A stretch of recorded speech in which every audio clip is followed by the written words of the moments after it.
video. All right. Hey, Woody. Sorry about that. As usual, my internet has to go out at this time of day. That's when it likes to go out, when I want to do something. Well, I was looking in the video settings and I'd been talking to, I was having a weird problem with my internet, and mine is through Point Wireless. And whenever something weird happens, I call up Michael and he can go and actually look at the traffic in the neighborhood, in my house, and usually we can debug it. And a lot of times it's outside somewhere. But he was asking a question because it was after I had done another Zoom thing, and like when you use a TV and you stream it, if you set the TV at like 4K, you take a ton of data, and if you really can't tell the difference between 720K or whatever, or 1024 and 4K, you shouldn't set it that high, and it'll reduce the data. So I don't know about Zoom. Zoom might be. I was looking at the video settings in Zoom. Anyway, I shut off all the other computers I have around here, so I don't have any competition. There's Sue. All right. Hey, Sue. We got Sue, Hal, Bob, Felix. I don't think Gary Lindsay's going to be here. He had a ton of messages for the traffic net tonight. So, Okay, well, I'm glad you're cool. here because I have a little thing to talk as a segue about the traffic net in Winlink as well.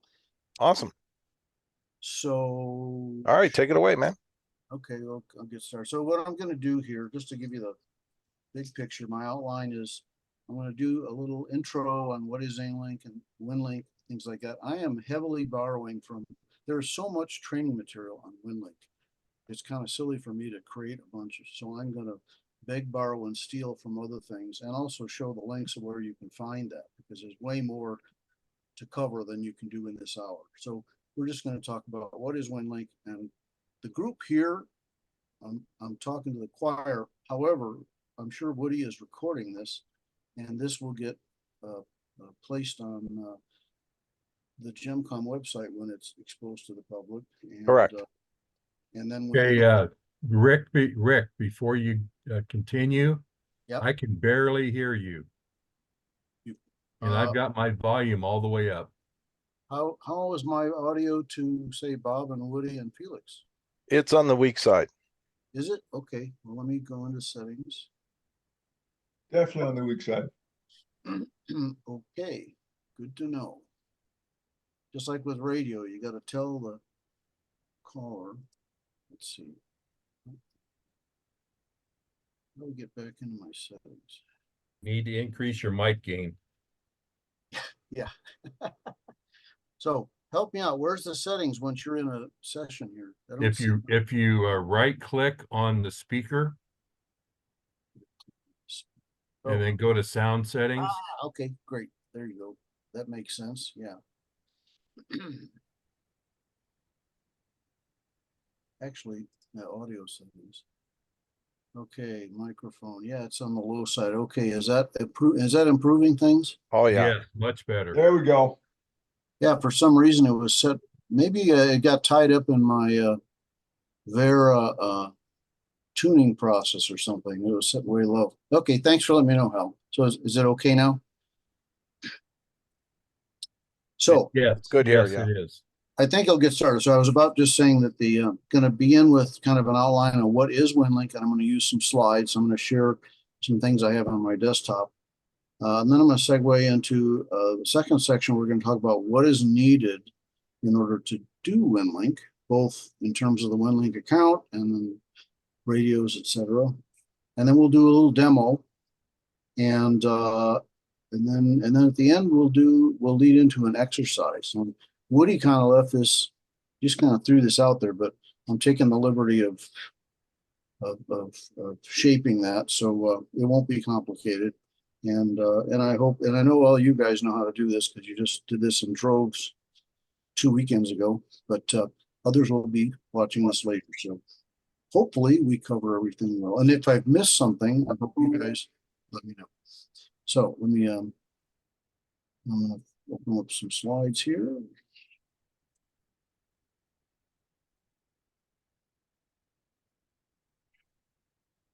Okay. Now you don't see my desktop, do you? Oh, I gotta go back and share that.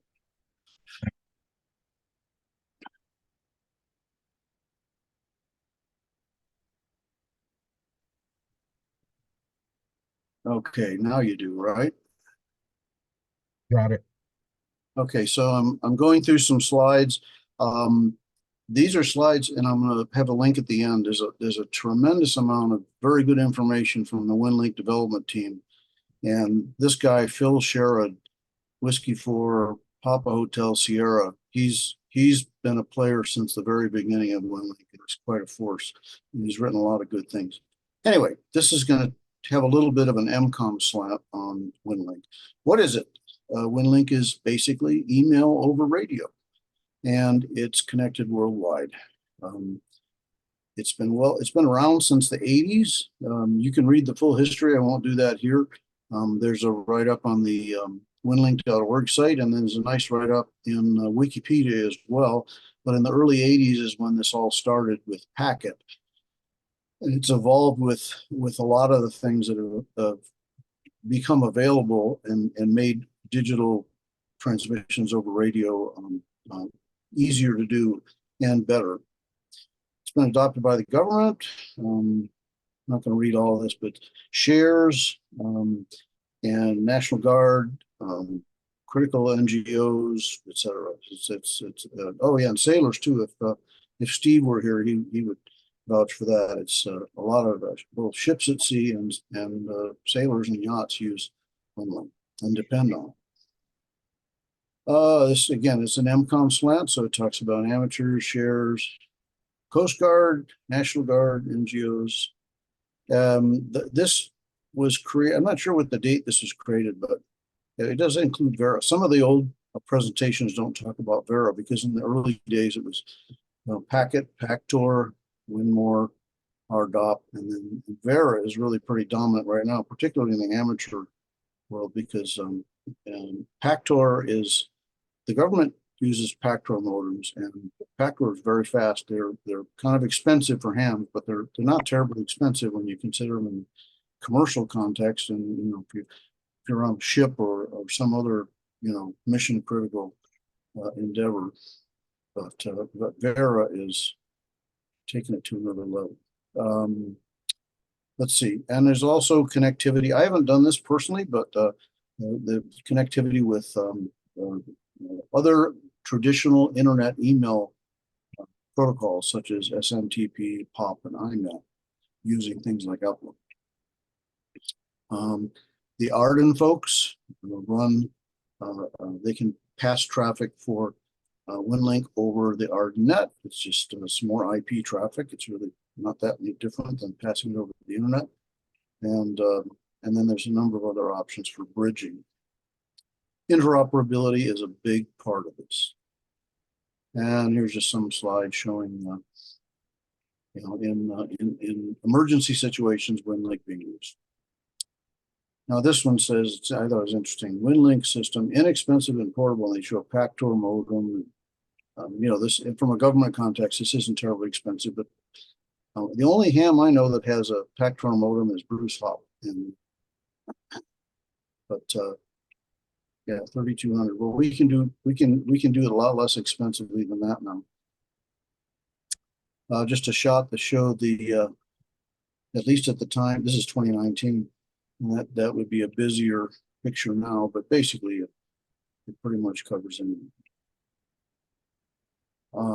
Here's a map, and actually I'm gonna come back to this sort of a map. This is actually something you can do within Winlink. Look at stations and gateways, put them on a map. So what do we need HF radio and Winlink for? There's an over dependence on cell phones. It's the first bullet is the argument you hear, and I think Bruce Hop has even heard that from some of his Red Cross folks who shame on them. Oh, we got all these things, FirstNet, satellite systems, internet communications, Starlink. Well, they can all go down. Maybe not all at the same time, but when Murphy lurks and you least expect it, they can be down. So this is something that reaches out when it does not require any critical infrastructure.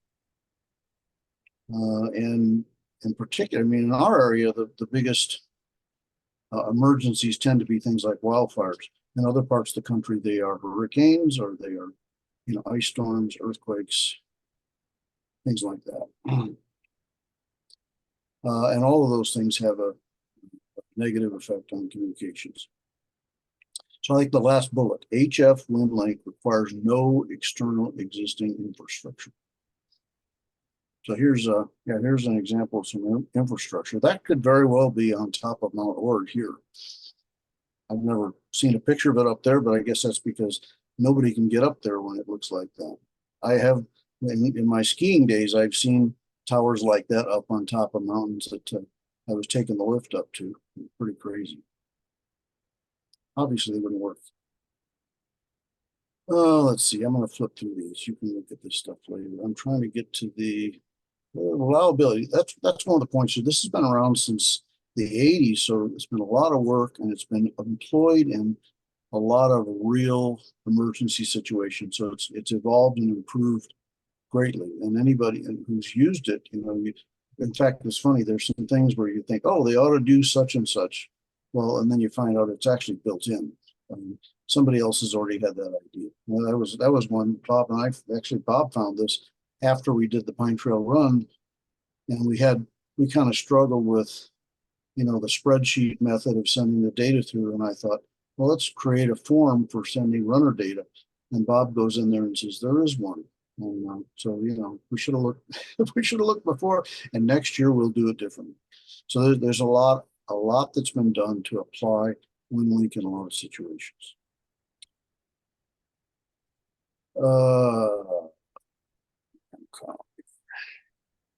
Some of the features, it has receipt acknowledgements, and you can set that up to be automatic.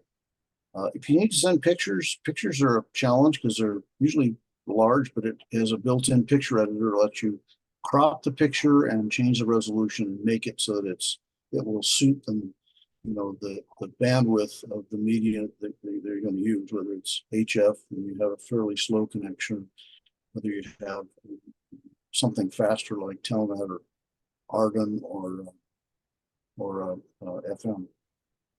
You can send position reports, which are important. You need to know where your team is. Catalog requests for fulfilling, for example, ICS 213. Woody will know. There's a 213 for material you need to request. It does logging. Anyway, it works in a number of different modes, and the way that it appears to the user is the same in all those modes. And here's an example of acknowledgements. This is a standard Winlink message, and that's an acknowledgement message. It was sent when the checkbox, and you don't see the checkbox on top of this because it is not the original message, but this is what's sent. And here we go. So here's where you request the read receipt on the standard message. And so for logging purposes, obviously you don't have to write all this down in the ICS 214. You'd have it in the log.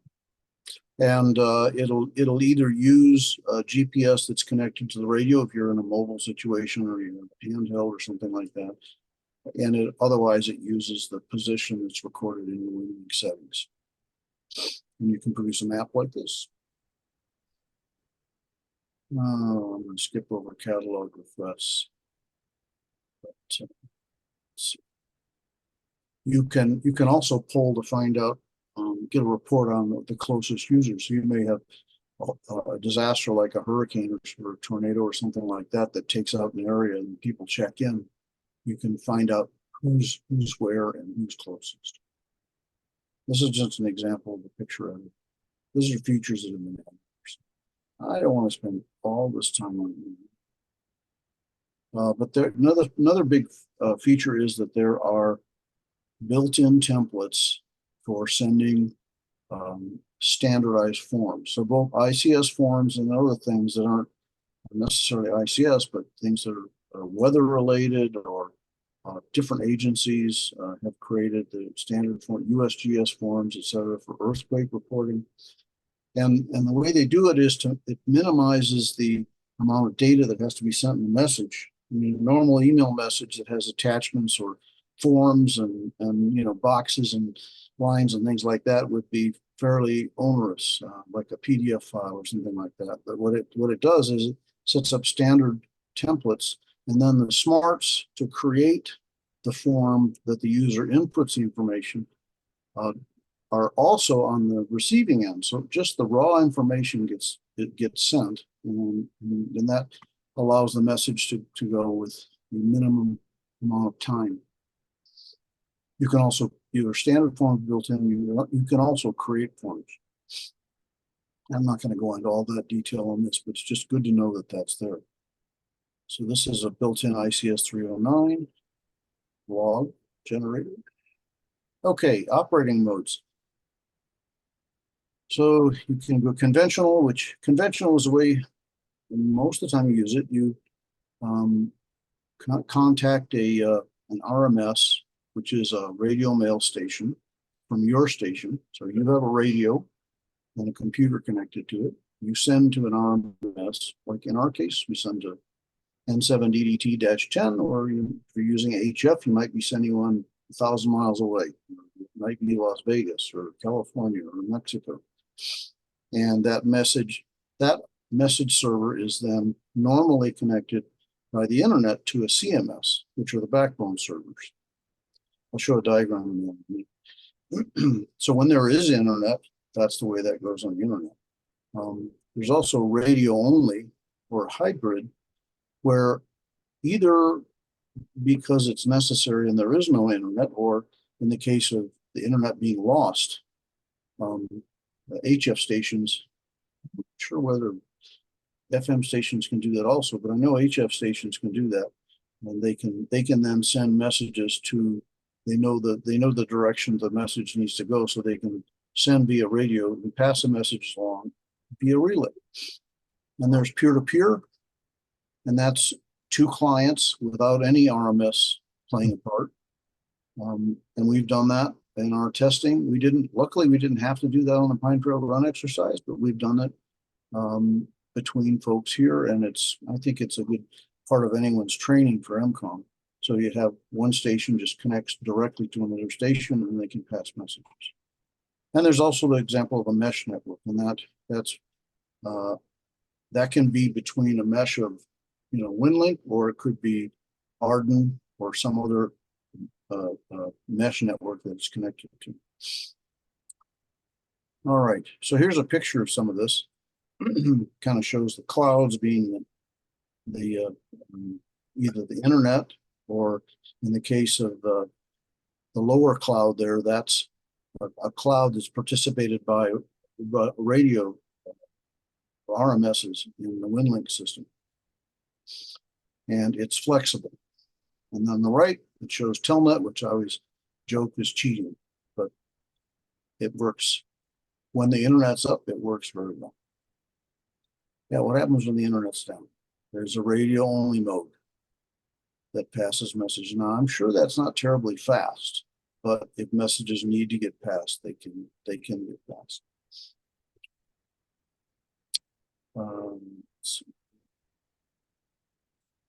Here's an example of radio only mode with no internet. You could be using, and if you did something like this in big scale emergency, you'd want to have something like Pactor modems that have high bandwidth and can pass more data than you can with normal means in Vera. Okay, let's see. There's a whole section on radio only message. I'm going to pass that. And here's mesh network, where it talks about Arden, which is, and for those that aren't familiar, Arden is an amateur radio. Hell, help me out. What does Arden stand for? I can't forget. Anyway, it's basically an IP network, with it does not use the internet, and it's something that has infrastructure, although it's light infrastructure set up on mountaintops and locations typically in fairly high frequency, something like think like Wi-Fi, 2.4, 5.2 gigahertz, and there are a couple other frequencies. They're all fairly high, and with those kinds of frequencies and enough bandwidth, you can pass reasonable traffic, and it can be a backup to the internet. Let's see, it talks about post office servers. That's if you're not using the internet. I'm going to skip over Outlook. There is a capability to do priority indicators and also tactical call signs built into Winlink. And it also has notification features, typeface, etc. So I think this is, like I said, this is a 2019 slide. So you're talking in the growth area, they're talking about your Vera HF 2300. And Vera HF at the higher bandwidth of 2300 is pretty well established right now. It says here Vera FM becoming popular. Well, it's there, it's popular. Keeping US hams and sysops legal. I'm not sure what that means. All right. Okay, so here's I'm gonna give credit to Phil Sherwood. He prepared these slides, or at least he along with Butterman. I found a lot of good information just from his QRZ page. All right, that's kind of the overview of Winlink. Let's see.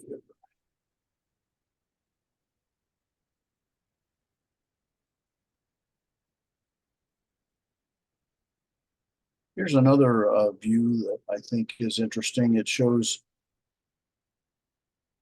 the common message servers now, the main backbone servers, are apparently running on Amazon Web Services. And you can see the interoperability here. You can have standard email, so someone can send a Gmail message to a Winlink user. Winlink user can likewise send email to normal terrestrial email, and they can be sent. There's even a connection here to Radio Relay International. This is the hook I was mentioning that maybe Woody knows about and can elaborate a little bit more on, but it's a really good connection because the Radio Relay International has been established for a long time, and they're skilled at passing messages via phone and also CW, and to create a bridge between messages that are either created in Winlink and need to be passed to somewhere where they don't have Winlink, or if they're created from somewhere that doesn't have Winlink and they need to be passed in a form transferred to Winlink. That's an important piece of interoperability.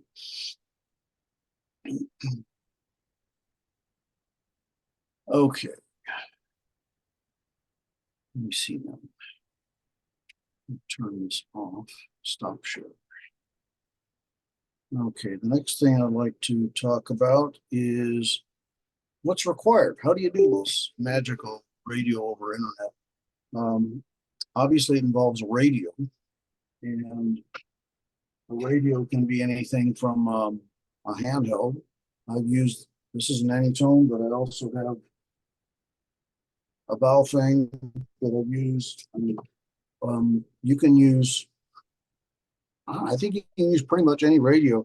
A lot of these things interface through the standard port, and it may or may not be a standard port on all radios, but on these I have the Kenwood type port that's used for a separate mic or headset, and that has the audio connections and the push to talk, and it's all a matter of cables. Now the magic happens with something called, and the naming here is a little bit awkward too. I mean, this is SignalLink, and some people call these a TNC. I just call it a sound card because strictly in TNCs, in the earlier days, what was in a TNC is partially in the software that's on your computer now. But anyway, you need a device, or you can have something like this, a little bitty digi-rig. And it just got smaller because last one I bought, look at how skinny it is. So that's a digi-rig, and the one I borrowed from Bruce was a little bit larger, and it works the same. They've just miniaturized it. And these cables go to your radio. And you can either have an audio connection like that. Preferable is if you have a radio that has a data port. And here's another one. Some of you may have seen this. They came out with something called the DigiRig Lite. Okay. And it's a little bitty, you can't see it now because I've shrink wrapped over it, but it's a little bitty circuit card. It's about a 1/2 inch by about an 1.5 inches in size. It has a surface mount chip on it that has all of that in it. And all it really has is 2 connectors. There's a USB connector on one end and a connector for an audio cable on the other end. And I just put it on the end of a USB extender. I plugged it into the USB and I shrink wrap the whole thing so it's protected. So that's a digi right there. No dials, no knobs. That works. And it makes a lot smaller package if you're going out in the field. Now, if you're really lucky and you're doing this on HF, you may have that built into your radio already. Most of the modern HF radios have a sound card interface. So in that case, you just need a USB cable between your computer and your radio with nothing in between. So there's a variety of ways you can attack that. And then there are specialized pieces of equipment, like for example, the Pactor modem, that give you certain functionality. It's particularly in like at sea, the mariners use that sort of hardware more than they rely on. That may change. And then on the computer side, you need the software. So we'll talk about that for a second. In addition to Winlink, you need to have, and I'll talk about Vera primarily here. There are a number of different digital modes that can be employed along with Winlink, RDOP and more, etc. We're going to talk about Vera because that's very popular. It's either free or inexpensive, and it's very flexible. One of the things that's unique about Vera is that instead of having just one set speed, what Vera does is it has a number of levels built into it. So when you initiate a connection, Vera decides what the signal noise ratio is, how good the signal is, and then uses the fastest method that it has. And then when you look at the Vera screen, you can see that. And you can certainly see that when you use an application that shows you what your signal noise ratio, if it's very good, you see a very high speed. And if it's not very good, you see a very low speed. So, and it will adapt. So that's pretty popular. So let me go next to demonstrate. What I want to do here is I'm going to go back to my screen again. Let's see, share Winlink.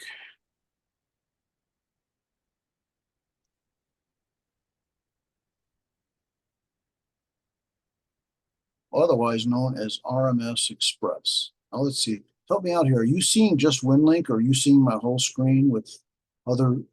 Just Winlink. Okay. I was playing along with the settings here. So, can you see the cursor move around? When I point, Yes. Okay, good. So, so this is Winlink, and it looks pretty much like a standard email client, which I think is one of the strengths of Winlink. They made it something that's familiar to folks that have used email. And so if we want to create a message, I haven't decided how I'm going to send it yet, but I'm just going to create a message. So I pull out new message. Boom. That kind of looks like email as well. So I can create a message, and when you send email to a Winlink user, you're going to use a call sign, and it could be a tactical call sign in an activated emergency situation. But in this case, we're going to use standard call signs. I'm going to Bob Mel, KJ7ZTF is my wingman for this. So I'm going to send Bob a message. I'll just put his call sign in here. I could CC somebody else. I'm going to put hello, Bob testing. And here's where I type my message. Hello, Bob. Thanks for the assist. 7-3. Okay. And Rick, I have a quick question on who you can send to. Yes. Does it have to be a ham? No, it does not.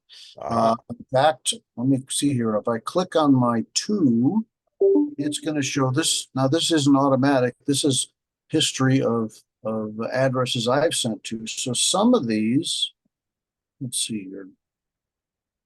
They're right there. There's Bruce Johnson's email address, his Gmail address, injectionresource@gmail.com. Here's my brother's. My brother's a consultant. He likes the email address insultant. Pretty funny. So you can send messages to either terrestrial email or to hams, and you can also create groups. And let's see. You have to create them over here in Winlink, but you can create a group. Say if you have a team and you want to send it to the team instead of inserting each email address, you can do that too. It's very flexible. Now here's this box that talks about requesting message receipts. So in my settings, I have it so that that's not defaulted to be always on, and I click it when I want. And let's say in an activation, you might default that it's always on, because you want to have records of every message that's sent, and you want to know that every message has gotten to its destination. All right, so one thing that's different than email, instead of hitting boom, send it, you post to the outbox. Because in Winlink, sending the message, actually transferring it is a separate step. So now we're back to the main Winlink Express window, and we need to decide now how are we going to send it. So I pull over here. Session is, and there's a variety of choices. So I might want to send it on HF connection, and I might pick somewhere that's wherever I can reach by HF. Could be in another country, could be on the other side of the country, could be next door, or maybe not next door. Could be Las Vegas. I could use Avera FM, which I will in this case. And when I do that, let's see if it pops up. There we go. So now, did those windows show up too? You're seeing the Vera FM session and the Vera window? Yes. Yeah, we got them both. Okay, good. Yeah, there's a setting in Zoom to say open all windows of an application, so I wasn't sure how that worked. All right, so now we still haven't sent it yet, but we now have a window that's custom to the mode that we want to send it. In this case, Vera FM. You'll see down here, it has connected with my radio, which is already set to the right frequency. It's told me that it's connected and ready. Now, one of the really nice things in Winlink and both HF and FM is you can find out where the stations that are available. You can click on station selection here. So these are all registered Winlink RMSs that are within a reasonable distance from me because it knows my position. I've set that up in the settings already. And the first one on the list is Bruce's N7DDT-10. And actually, from where my location is in Beaver Valley, that's the only one that I can get direct. So I just need to double click on that, and I've got that set. Here's the connection, shows, got a couple other settings here too. It says direct, and it says N7DDT-10. Now in FM, the session link for Vera for Winlink does not I may be wrong on some radios, but I'm pretty sure in most cases it doesn't do doesn't control the frequency on the radio, so you need to do that yourself. That may change someday. I think that'll probably change at some point where they start incorporating the sound card functionality in mobile radios that are used for FM. I know in my I have a 991A Yaesu, and I can get it to do it there because it's got HFM and FM, but that's kind of a rare thing. And there may be someone else that knows about other radios that do that. But in most cases, you need to set the frequency yourself. Anyway, so now it's all ready to go. Oh, before I do that, there's one more option too. See where it says connection and direct? If I pull this down, it also has a choice for a digipeater. And what a digipeater is, and we use those in both our testing and then in practice in the Winton Pine Trail Run. Sometimes you cannot reach you cannot make a direct connection to the RMS, but you can make the connection to another station, and that other station may be able to. The prime example of that was when Felix was up on top on Oak Branch Point. He could reach Woody's station in Strawberry, and then Woody's station has a really good connection to Mingus Mountain. So Woody's station was set up as a digipeater, and that was a relay. It's a standard store and forward feature that's built into Vera. So you just had to put in that case, he put digipeater, he put via, let's see, it would have been like this. Now, it won't work for me, but I'll put it in just for demonstration purposes. KJ7YYI is a digipeater. And so then that would then direct -4. You sent. -4. Oops, I'm sorry. Yeah, you're right. -4. Thank you. Yeah, the digipeaters are typically -4. And then that would relay. Now, this frequency isn't right here because for Mingus Mountain, it would actually be Mingus Mountain set. So to be correct here, I would have done this.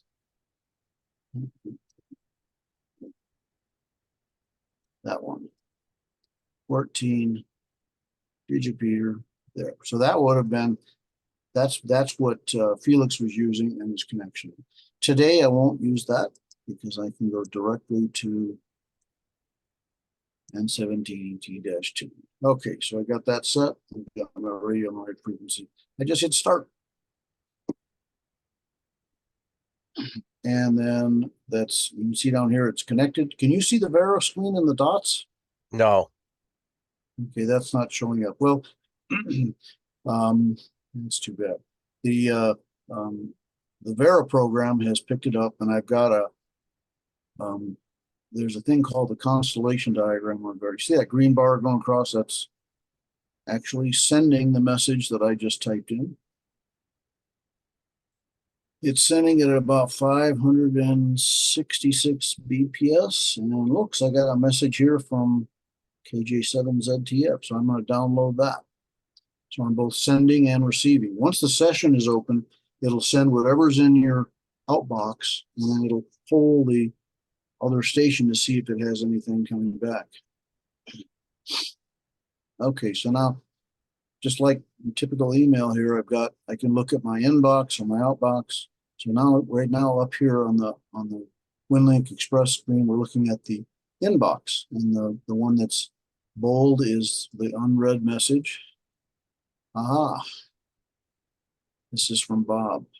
He sent a bulletin for Terra. Bulletin number Terra-01. So this is an example, one of the forms that is standard in Winlink.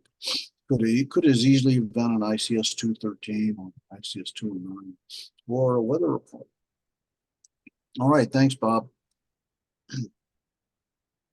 All right, so that was we just sent a message and we received a message. Let's see. One of the other things I'd like to show is the template, and Bob provided a good segue for that. I'm close the Vera FM window there.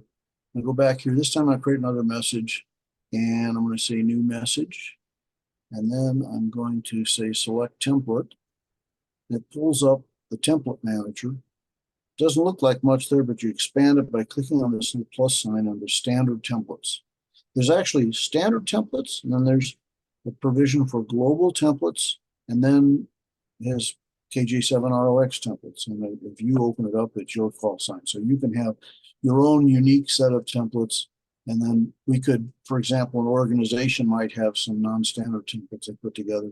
They have to share them with both ends, of course, but they would then be selectable from the global template. In this case, I'm going to use standard templates, and I'm going to go to, let's see, I'll pull up a weather form,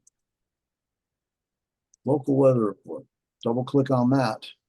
And then what happens is it actually opens up a browser window, and the browser window has a form. And it's kind of a smart form here. If you've used it before, it'll remember some of the settings. It'll make it a little quicker. So it's already plugged in my call sign. We can't see your browser window. Oh, you can't see the browser. We need to change the settings on Zoom.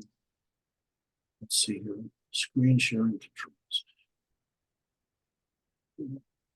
Hold on a second. Let me stop the share and fix this, because it's important to see that.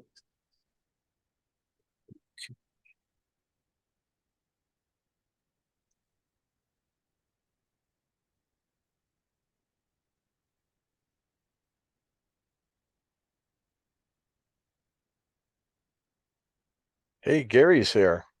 Hi, Gary. Let's see.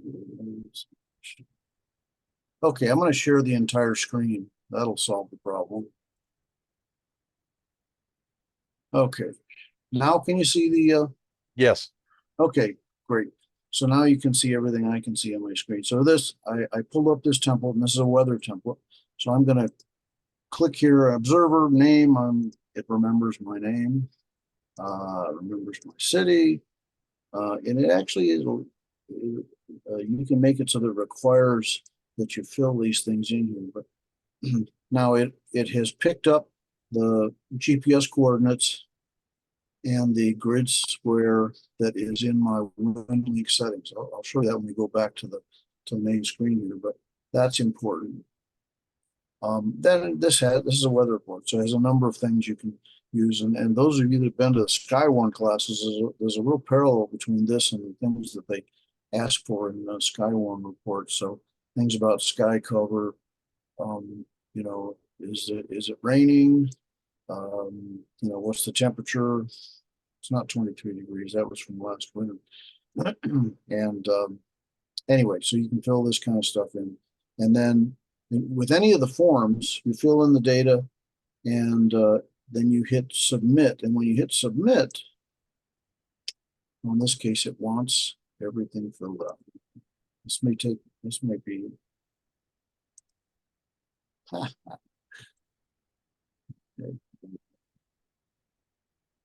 Okay, so I filled in everything I need to, and it says to complete your submission, click OK. And what it'll do then is it'll dump everything out of the browser window, and you can close your browser. And when you come back to the message window you started, you see just the information that you filled in. It doesn't need anything else because it knows what template was used. And on the other end, it will recreate that. So I'm going to send that to, let's see. Send that to Bob. And I'm going to send that to Woody. And I'm going to send that to, let's see, KG5LVG and W7MIN. Who else is there? KK7PSY. Okay, yeah, KF7LB and KK7PSY. Anybody else out there I missed? I don't think so. I think I got it right.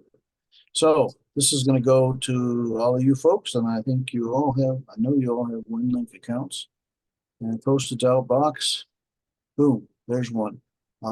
There's another one I'm going to show that's important. I'm just going to do another message. And this one I'm going to select another template. This one is in general. It says Winlink check-in. Now the Winlink check-in one, imagine you're in an emergency situation. You just popped up. There was a hurricane blew through and all the critical infrastructure is gone. And because you're a GEMCOM operator, you cobble together, you pull out your Go kit, you cobble together your battery radio and a computer, and you want to set up and you want to let somebody know you're out there. So this is the way you do that. You'd send a Winlink check-in to presumably the to a central organization that your GEMCOM group is tied to. So let's see, right now I've already got this set up to KJ7ZTF and YYI. And you can put whatever comments in this case. I don't think any of this is mandatory, but I'm going to say it's an exercise. It's amateur. I'm going to use VHF, and it's going to be Vera FM. My location is Beaver Valley. It has my coordinates. I'm going to say here I am, whatever would be important. Submit that one. And so, boom, I got 2 messages now that are ready to send. Post it to outbox. And I would send that the same way. So that what this is going to do is it's going to send both a weather report and also one that shows position. I'm actually giving you what's going to be the exercise here. Because at the end of this, that's what we're going to ask for people to do by tomorrow. Let's say, what do you think, Woody? By like 6 p.m. tomorrow, say send me a Winlink check-in and a Winlink weather report. Sounds good. And Yeah, let's do it. You can imagine whatever weather emergency you want. Make it serious, make it hilarious. I don't care. It's all about practicing. Oh, I got some more from Bob here. There's your acknowledgement from the previous message too. Yeah.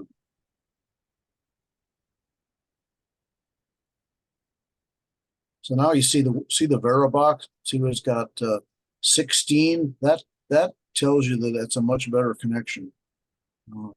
One of the challenges I have with I can hit Bruce's RMS, but I have a big mountain right in the way here. Little diamond ring is smack dab in between us. So it seems like it goes better from Bruce back to me than it does from me to Bruce. But it works either way. Okay, so I can take a look at Bob's. There, you're right. There's an acknowledgement. And there's a got it, howdy Rick. There's a personal acknowledgement from Bob. So now, anyway, so are there any questions with that? Did I miss anything in the mechanism of creating and sending a message? Yeah, Rick, Yeah. on your inbox, on the left-hand side of the message, they have that, Right here? paper clip. Mhm. Yeah, that paper clip will open up. Attachment, right. Oh, that's a good point. So you're right, you can click on that and then you can open up the form that is actually an attachment to the message. Whereas if I went and just double clicked on the message, I get, and I can also do that by clicking view attachments. Oh no, that's showing XML. I didn't really want that. I can open view. Nope, that's not right either. You know, I've done this before.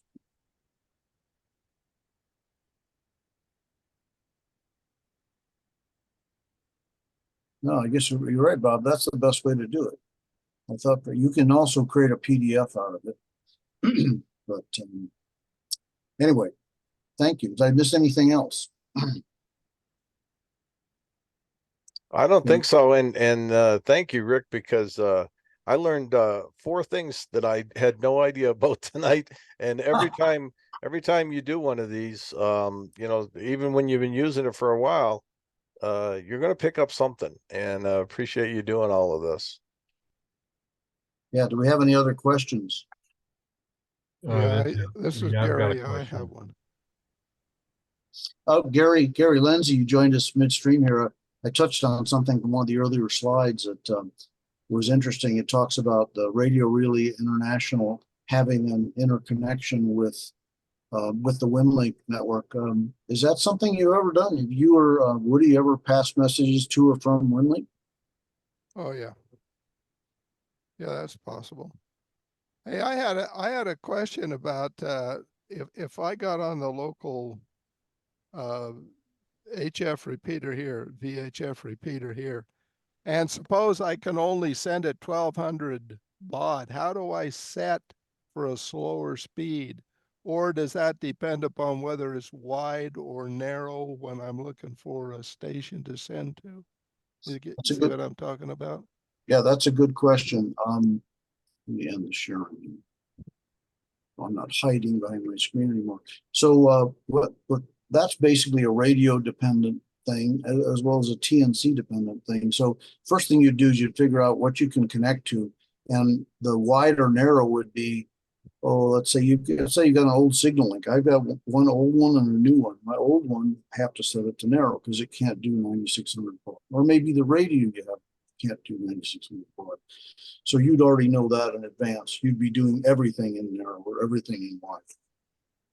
The rest of the speed, at least with Vera, is pretty much dependent upon the connection. So when you connect with Vera, the Vera screen pops up, and you'll notice sometimes if you get a whole bunch of, you know, Hollywood squares on there, like if you saw the one that I just had, there was like 16. That's an excellent connection. That's very high bandwidth.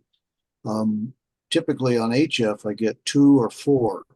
And that's indicating the mode within Vera, and you can relate that to a speed, a data throughput that Vera would be able to get with the conditions you have. And if it's a long connection, it can change during the connection that you have. And it could be, for example, if you're using Vera AC or something, you can see that change over a QSO. But in sending Winlink messages, it can change as well. So that's not something you don't set that. You set it to run as fast as your equipment will allow, and then you sit back and, you know, let it do its thing. Okay, that sounds good. Yeah, because I have an older signal link that I'm going to try whenever I get set up, and I wanted to know, do I need to, you know, fiddle around with it or whatever? I'll just set it up and see what happens. Are you going to use it on HF or on FM? Well, the purpose is to use it on FM. HF, I've got the DX10, so I'm okay. Yeah. So when you set it up on, let's see, I'll open up my Vera.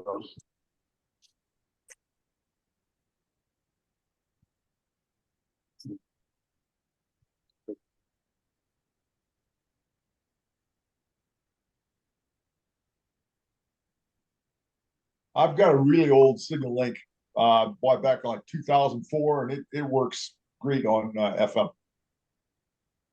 Yeah. It'll work on FM, but there are 2 modes. Let's see now. I'm going to do sharing again here. If I can figure out how to get that back.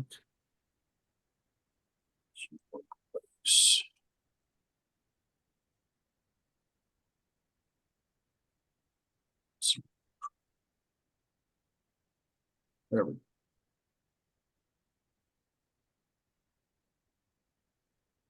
Why won't my Zoom come back?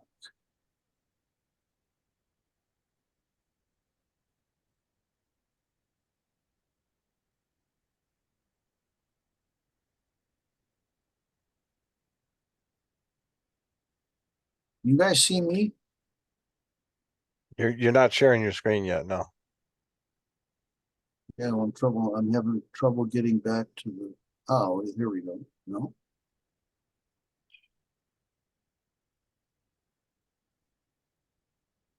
Ha, how do we get back in the meet? Oh, I'm already joined. Oh, return to meeting. There we go. Now I'm back. Sorry. So what I wanted to do is share Vera. So show Gary though.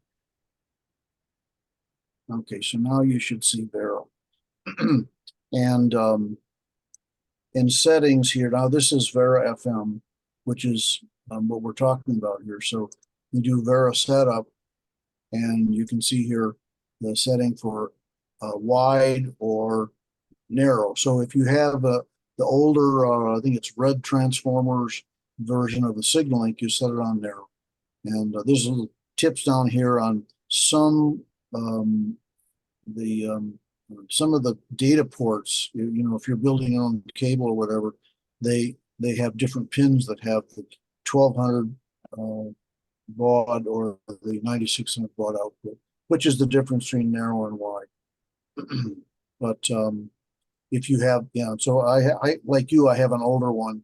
If I were to use that on an FM connection, I'd just set it to FM narrow and then let her rip. Or on wide. I'm not sure. It might actually, if I set it on wide, depending on the cabling that you have, it may just work, but it'll only work at narrow because that's a limitation of signaling. But that's the only setting you need to do there. The rest of it's in, you know, the rest of the quality is in setting up the, you know, tuning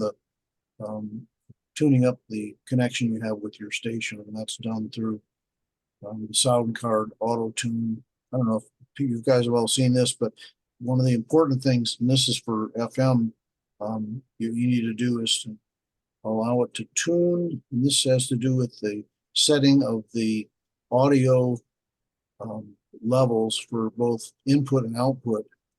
And that would be different with each station you connect with. So if you regularly connect, like I normally connect to N7DDT-10, I don't have to change it. But if I connected to 2 or 3 different RMS stations that were at different distances, I might need to retune this. So what it does is I just clicked on drive level calibration, and then I clicked on that little plug there, which is a non-intuitive, I think, icon, but that's what they do. Now this one went through, and you notice it went 1 through 10. So it does a set of 10 different levels, and then it evaluates what it gets back.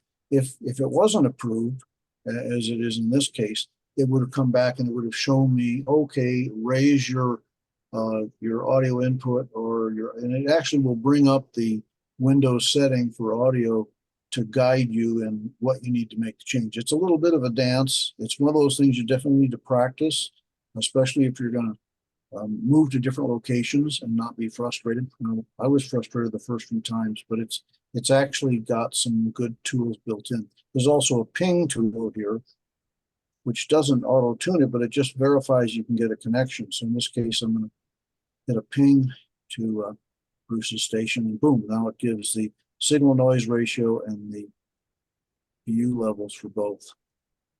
And if I were to do that with a digipeater, I'd just plug the digipeater in here. So for example, if I was going to Mingus via Woody, I could do that, and then it would actually be checking the links along the way. So it's got a lot of interesting features built in. I probably did more than answering the question, Gary. Well, thanks. All right. Well, with that, then I think I'm pretty much done. Like I said, let's do an exercise. And I have a question oh, sure, go ahead. or two. I just downloaded Winlink on this other computer, and I've got Winlink Express 1.7.15.0. You had 1.7.15.1.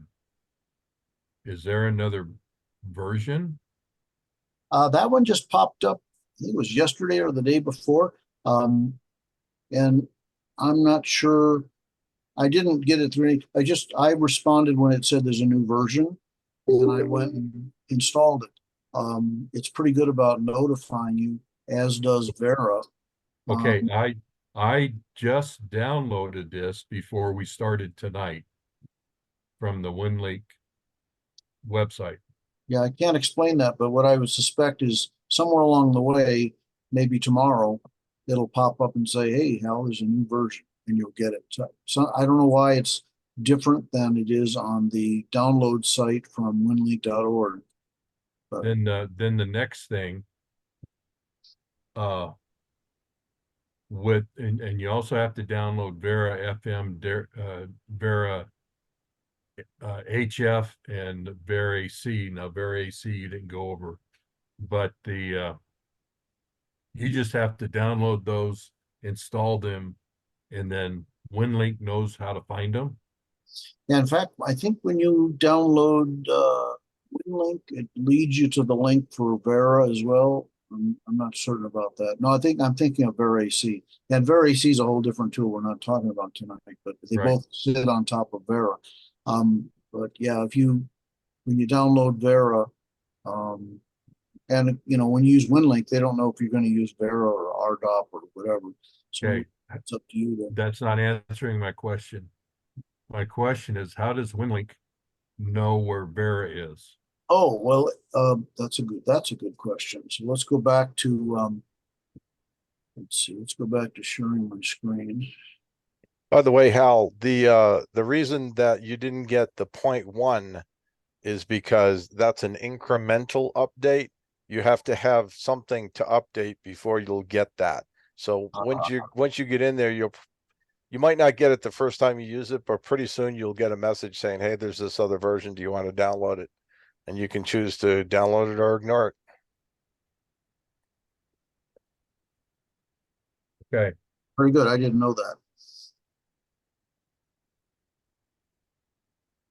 So, oops. So I think, Hal, you were asking about how does Winlink know where Vera is? So in the Winlink settings, can you see my screen here? yes. So Winlink Express setup.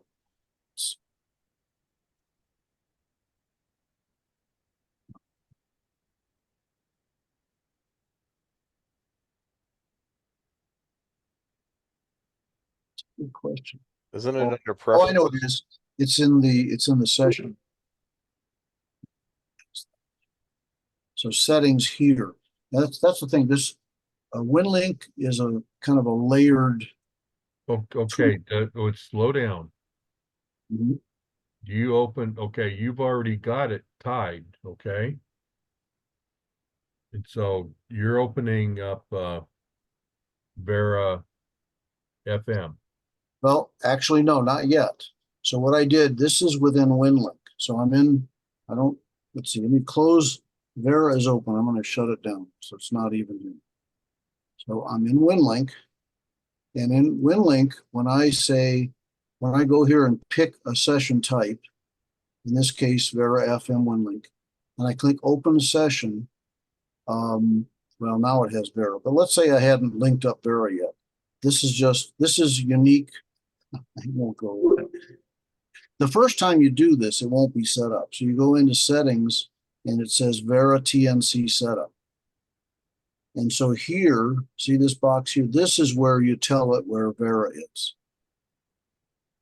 The first time you do it, it won't be like I have here. When I clicked on it, it automatically opens Vera because this is filled in. But to answer your question, this Vera FM setup, that's where you tell it where Vera, and Vera FM is in a different place. In my case, I have my HF radio here in my shack, and I also could do that. So in that case, close this. And I might have chosen Vera HF Winlink and open that session. It brings up a different window here, which also has settings to tell it where this is my Vera HF, which is the C Vera.exe, as opposed to the Vera FM directory. So the two Veras, the HF and the FM, are in different folders, different system folders, and I have to have it. Hey, Rick. Yeah. Yeah, so I think to answer Hal's question, when you install this stuff, it automatically knows where all this stuff is. Because when I installed Winlink and then I installed Vera FM and Vera HF, all this stuff worked. I didn't need to go in and put in the locations of any of the programs. I think it's looking for these in these particular areas right here. So unless you change something, you don't need to tweak anything, because I never entered in the location of either of these programs at all. Okay, that's a good point. And there might be Yeah. situations where you do something different than what is the standard, or you move something around. In that case, you'd change it here, but I Yeah, think then you right, have to change. these Exactly. developers have been working together so long that and it happens with Winlink and Vera, and it also happens with Vera AC and Vera, that these guys try to make Yeah. it easy on users. Yep, exactly. Yeah, you don't need to put in the location of this stuff. It's all there, Al. But if it doesn't pop up, this is where you look to fix it. That's a good question now. Any others? That's all for now. And by the way, I may not be able to do the exercise before tomorrow night. Oh, well, you don't have to I'm do it before I'm gonna- tomorrow. Do it by tomorrow night. But what I will do is I'll acknowledge them all, and then the other thing I can do is I can show you an example how we put you all on a map. And you know, it's kind of fun and games for this, but if this were something real and we wanted to know where our operators were, it's an important built-in feature. And if anybody who's participated in Winlink Thursday, which is another good exercise, that's what they do. They send back an acknowledgement. Oh, and let me just show one more thing, and I'm going to send you this, Woody, so we can not only include it in the video, but also I've got some good links here. Yes, if you send the links, I'll put together a posting with the video and the links and the stuff that you send me, and put it on Groups.io. I'm not sharing right now.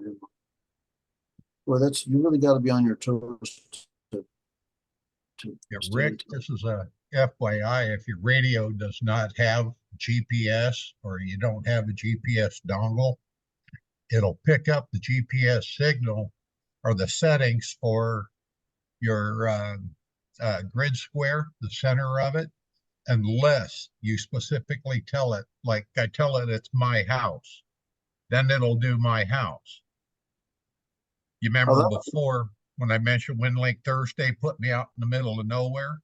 That's because it went off of DM44IG, the middle of the grid. Did you not have your actual GPS coordinates for your house in them? I had them, but I did not have them set. You have to send there's a special form under general for sending in your GPS coordinates. Well, that's the Winlink check-in. So when you do the Winlink check-in, it's good that you bring that up, because I'll do some experimentation on my own, but I believe that that when you do the Winlink check-in, it takes unless you don't include the GPS coordinates, and all it has is the grid square, but that's why I thought it would use the GPS coordinates. So we'll have to just experiment and find out when it does and when it doesn't. Anyway, so these links I've got, you can see this now, right? So Yes. the top is just the Winlink. The main Winlink site is winlink.org. That's where you can download the software from, etc. The second Winlink is basically the QRZ page for Phil Sherrod. And he's got a whole bunch of tutorials and PDFs with slides. Some of the things I walked through today were from there. GEMCOMtraining.org, that's the Winlink Thursday site.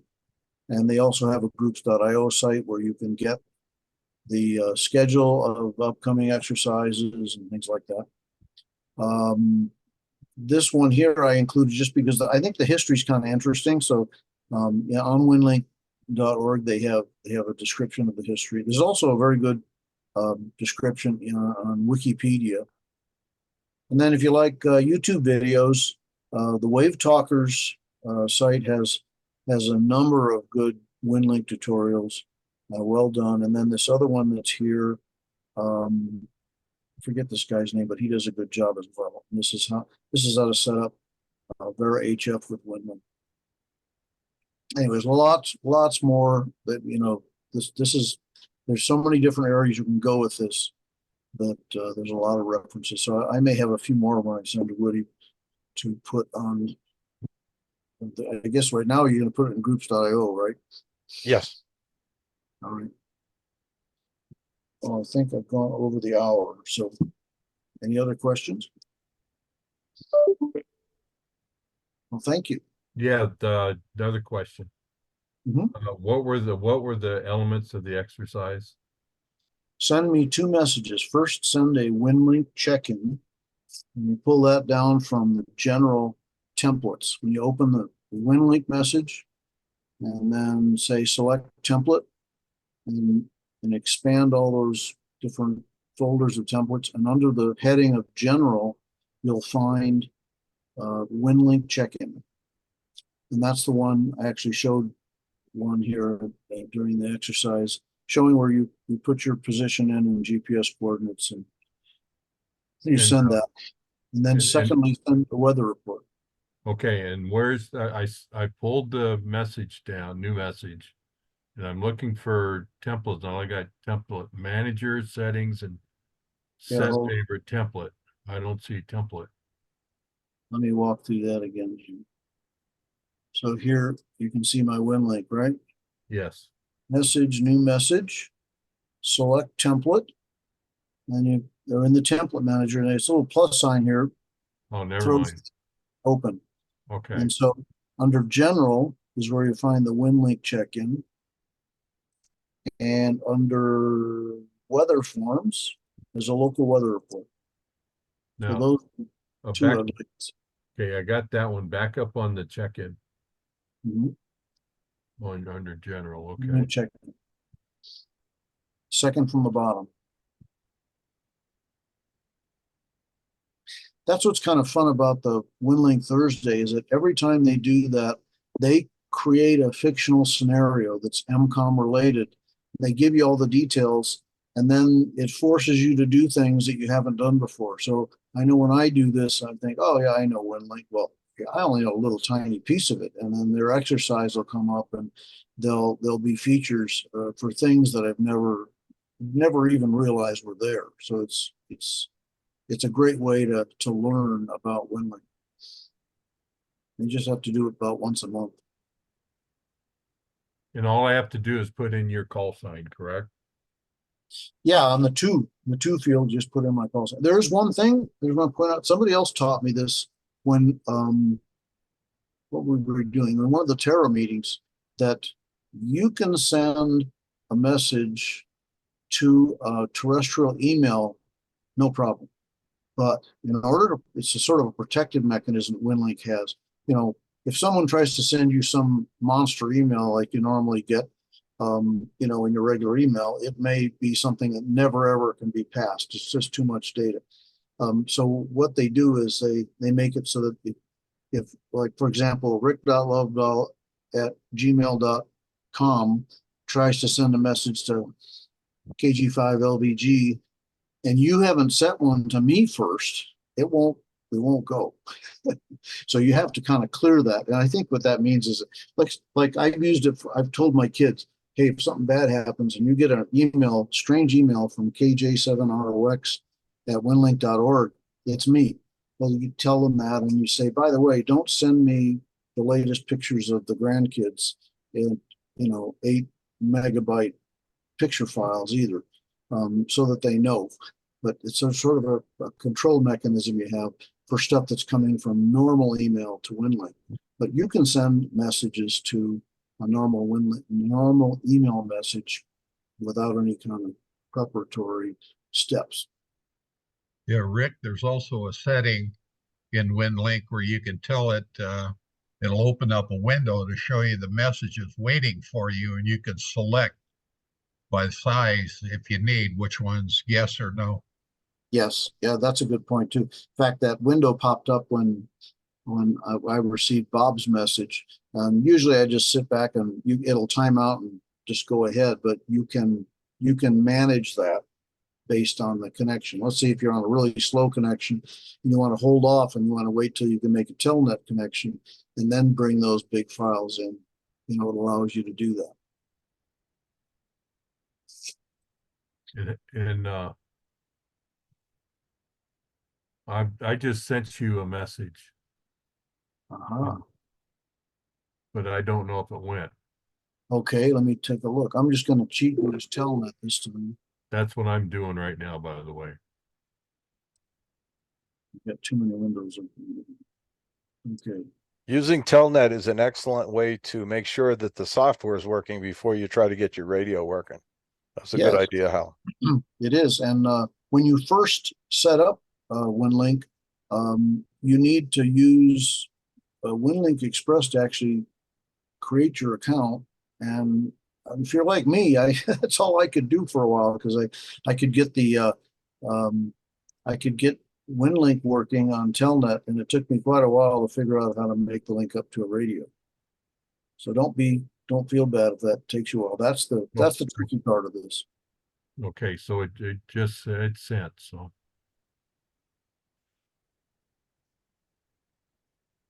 Let's see, how come I didn't get, let me try. Oh, you just sent just now. Let me try again. There it is. There's your message. Download, boom. And I got a Winlink check-in from Hal. Very good. There's a little bit more than just hitting start. You've got to, and what happens is if you click on something else, the other windows get lost behind others, and Yeah. Yep.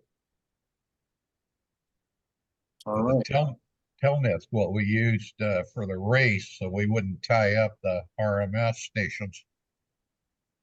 That's right, because we Yeah. would, when on that side of Milk Ranch Point, we would have been using Mingus, and everybody else was using Mingus except for Jim, who was using Bruce's RMS, and we didn't want to be competing with, especially when you got the messages and the acknowledgments and all that kind of stuff. So at least we cheated and used Telnet. We actually had a Wi-Fi network there at the barn, but I was prepared to use just a hotspot to the phone and the cellular network, but we didn't have to do that. so a question on the digipeater.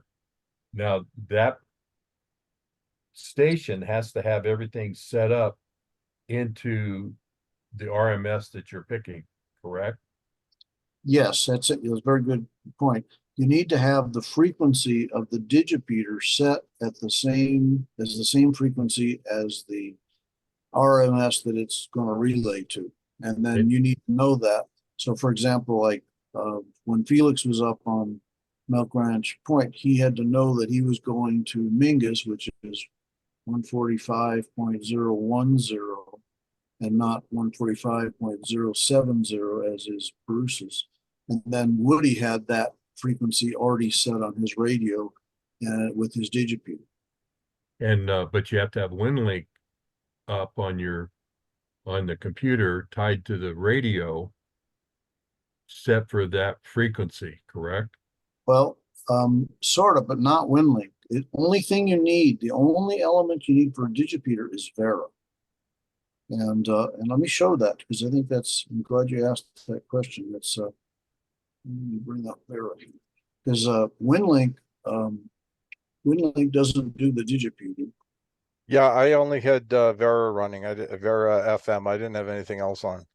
Okay, so Yeah. you had Vera running with the radio on the frequency, Correct.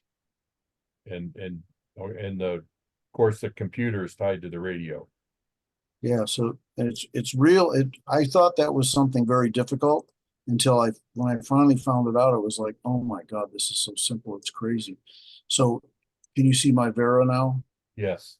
So all you need to do for a digipeater, you go to Vera Setup, and in this little box right here for digipeater, you put in my case, KJ7ROX-4, and unclose. Boom, I'm now a digipeater. And that's all you have to have open. You have to have that, and it helps that you test, like let's say if someone's digipeating through me to get to Bruce's, I'd make sure by doing a ping test that I can in fact connect to Bruce's RMS. You can. So then once you do that, you can leave Vera running and leave your radio on and just walk away. And it'll sit there and be a digipeater for as long as you need. As long as you don't lose power. If you want to show it, Rick, my digipeater is running. Yeah, I can ping, let's see here. I can ping Bob's. I may have to reset though. That's a good exercise though. I made that point earlier that if you go back to sharing Vera again.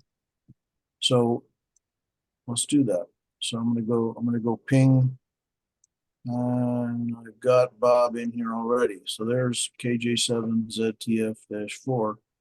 No, you want to go to Bruce via me. Well, yeah, but here's Oh, you're what's checking. important. Yeah, I'm just pinging though now, because what's important is when I'm going to Bruce through you, it doesn't matter. I don't need to set it up for Bruce. I need to set it up for you, because that's the station I'm going to connect with. And then I need to know that you have been tuned to Bruce. So now this is just a ping here. Yeah. I could do Okay. I could do a multi ping, but then and then what Bob's talking about is when I did the Winlink message. Let's see. Then in the Winlink message, I as I showed earlier there, I show routing it with a via. They use the term via for digipeaters. I think say Bob wanted you to do a multi ping so that they could see what that is. Okay, I'm not sure why that is, because I guess it shows both paths. So I will do that. I will go ping to Bruce via, type it in because I've never done this before, KJ7ZTF, and I could do two bumps along the way. Yeah, -4. Thank you.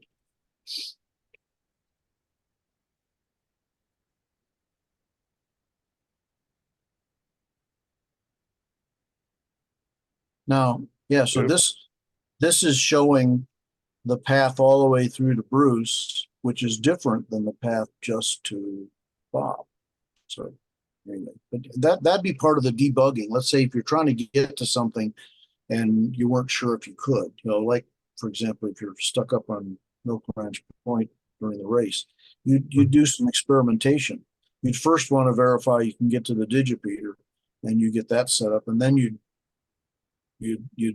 go through to the final destination. The problem with that is, let's say if Bob's station isn't attended and it doesn't work, I don't have any control over his radio settings to the other destination. So, the thing you really have control over is only the first leg that you're connecting to.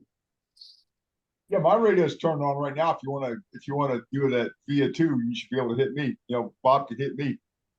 Okay, let's do this really crazy here. Let's go. Well, it's just to see what happens. See if we can break it.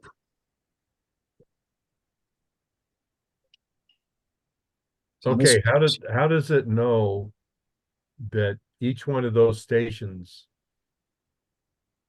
to go to each one of those stations? Is there something in the background that defines those stations?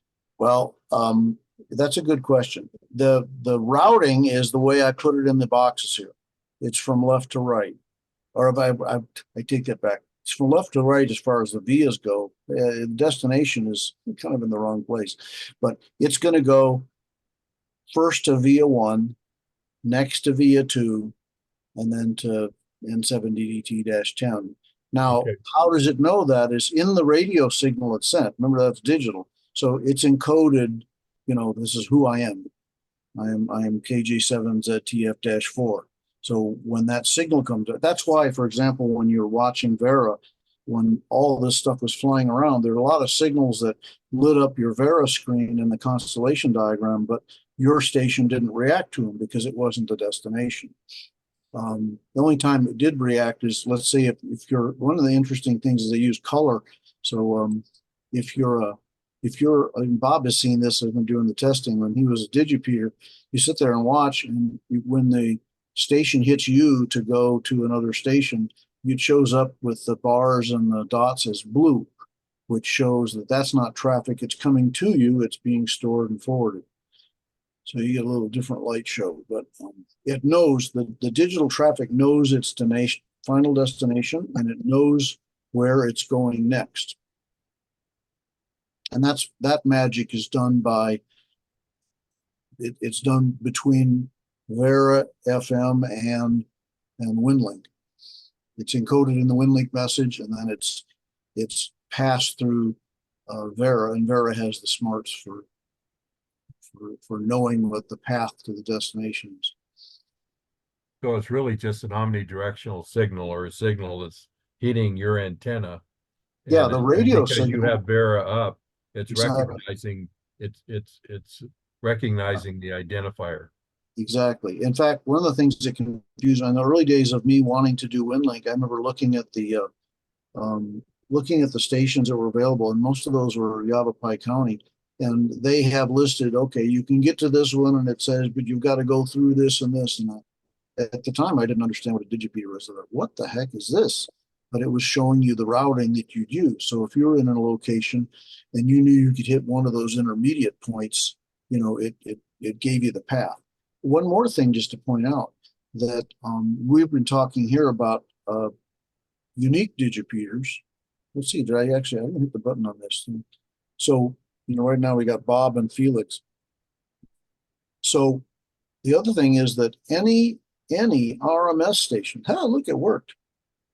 Any RMS station can also serve as a digipeater. So Bruce's station, N7DDT-10, let's say he was not a rim trail. Let's say he was on top of the rim there. So he might be able to see Mingus. So you could use him as an RMS, or you could use him to relay to another RMS. That's built into Vera. Okay, how much signal do you need for the RMS station to recognize it? I'm not sure how to answer that, but I know I've done it. Let me ask it this way.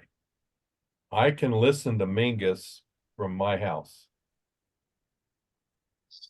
Okay, and that puzzled me too. Yes, you can listen to, and I listen to Mingus, Verde Valley Repeater Association and Mingus Mountain Repeaters. I listen to them every morning with their knobby knee net and everything else, but I cannot hit the RMS on Mingus, and that has more to do with where that particular antenna is located. I've asked the guys in Yavapai why that's so. It's over on the other side of something or other. So it just simply doesn't have the coverage until you get north. Now I'm thinking the line from Young isn't far north enough, but like when you're in Pine and Strawberry and on top of the rim on Milk Branch Point, you are far enough north that you hit the sweet spot on the. I can hit Rimlink from my house on Mingus. Me too, but I can't make a digital connection to K7YCA-14. They're both on the same mountain, but they're not the same antenna, and they're not in the same location. So. Yeah, one is on one side of the mountain and the other one's on the other side. I spent a lot of time trying to make that work until I found out it was not possible.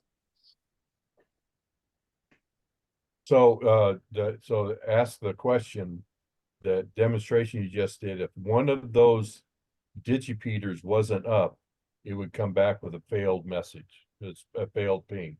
Correct. Yeah, it would not connect, because in Winlink, when you go and you start the connection to the RMS, it'll come back. The first message it'll get, if it's successful, is connected. Bruce and I did some tests the other day because he wanted to help people to figure out when they were connecting, but something was wrong with his computer. Like, for example, his internet was down, but there's a case where his internet's down, but his radio is up, and you get a different set of messages than when you have one that fulfills sending the message. So he just sent a message out to people, and that's kind of like, if you connect but you don't get your messages, call Bruce and tell him to get the cat out of the.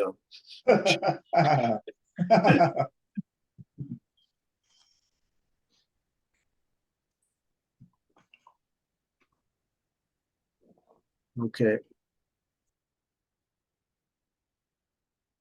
Well, I think that's it.